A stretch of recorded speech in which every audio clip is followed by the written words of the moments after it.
Hey everyone, welcome back to another video.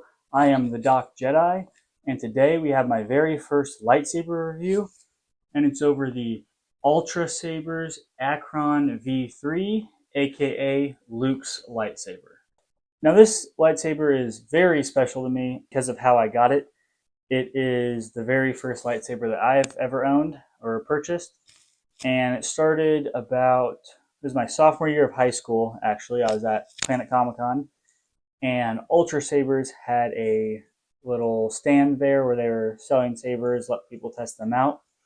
So I went over to the stand. I mean, I was probably 15 at the time, and I was talking to some of the people at the stand that worked for them, checking out some of the lightsabers. And I've always really liked the thin neck on both Luke and Obi-Wan's. So I asked them if they had anything like that, and unfortunately at the time they didn't. The guy I was talking to was super nice, super friendly, and he said that they could try to make one for me. So I got his business card, and we were talking back and forth, and they ended up coming up with this design, which is really cool. I love it. And let's get into the review. So as you can see, it's not the most accurate. We'll get into that later. Shipping-wise, it came with the blade attached. The hilt was wrapped in bubble wrap, and that was in a cardboard box filled with packing peanuts. So it wasn't maybe the most glorious packaging, but it got the job done. The saber was perfectly intact, and I didn't have any issues with it. So this is a base lit saber. It is a one button setup, which I like the two buttons more, but this was my very first saber. I didn't really know what I wanted, what to expect. It measures in at 12.5 inches, so it's a pretty long saber, pretty long hilt. And then the blade that comes with it is a standard 1-inch diameter, and it is a 36-inch blade. So that is dual worthy. It's a heavy duty blade.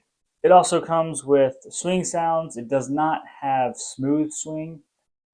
So with that, let's get into the action. So to get this saber working, you just unscrew the pommel, which is not an issue at all. You pull this piece out, which is where the batteries go.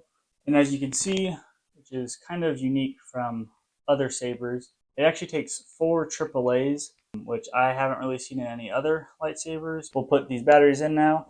I'll cut to when I'm done with that, but be sure to put the positive ends in the right way so you don't short your whole circuit and ruin your saber that you just spent hundreds of dollars on. And then once you put the final battery in, you'll get this sound letting you know it is on. You just push that back in, screw your pommel back on,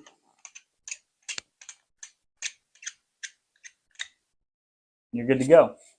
So here we'll turn it on real quick.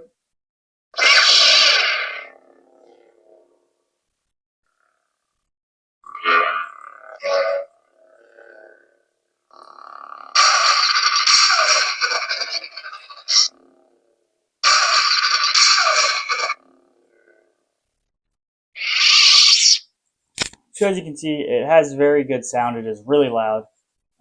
It's got, again, simple one button setup. Press it to turn it on. While it is on, if you press it again, you get that flash on clash, which is pretty cool. There's no blaster deflection or any of those other smooth swings. So now let's get the blade put in, and let's see how it looks in the dark. All right, so now we have the lights turned off. Again, just tap it, turn it on. Again, it's pretty bright. A lot of times the issues with the base lit is you start to lose light as you go up the blade. I don't know how well that's showing, but...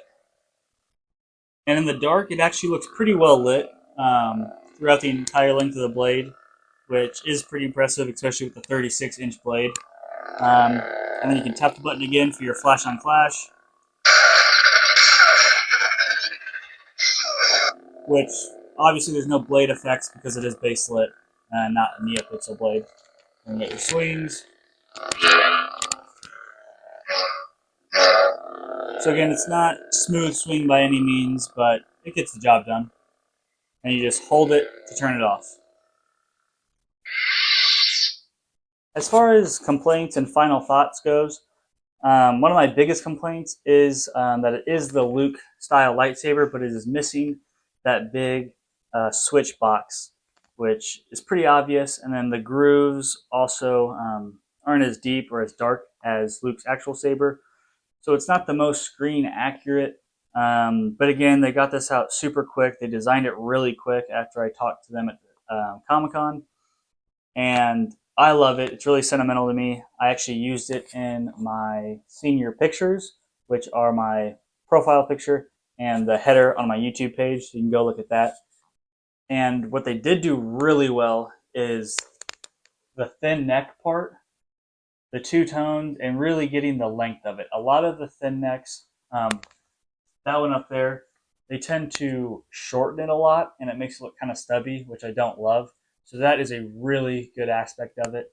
And then obviously you have your CoverTech wheel if you want to put it on a belt at Comic-Con, walk around with it. And then you also have your D-ring, so you can clip it to your belt. Overall, I'd probably give it a 4 out of 10. Again, we're not able to change colors like you are with a lot of the current sabers, even the RGB's baselit ones now. You can flip through different colors and fonts, which is that one, which I'll go through. Should have a review coming on that pretty soon. So yeah, it's pretty basic. You can't change colors. You can't flip through a bunch of fonts. But, I mean, it gets the job done. I think it looks really good on display. The ones behind me, I'll kind of rotate through. Sometimes I have them packaged up in their box and not on display, but this one I have always had on display since I've got it. Something else I do really love about this saber is the emitter piece. Because it is baselit, they have this part sticking out right here, which is very screen accurate. And you can't get that with the NeoPixel blades because it has to go all the way in and be flush. So that is a really cool part and why I love to display it so much. It's a super small thing, but I just think it looks really good and is a really cool addition. So if you want this, I will have UltraSabers website linked down below in the description.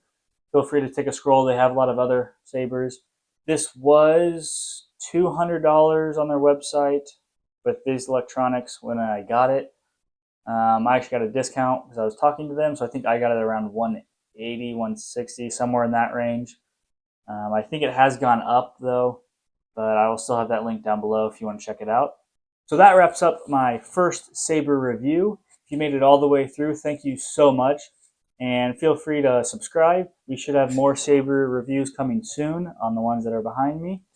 And we'll end the video with some close-up shots of the Saber.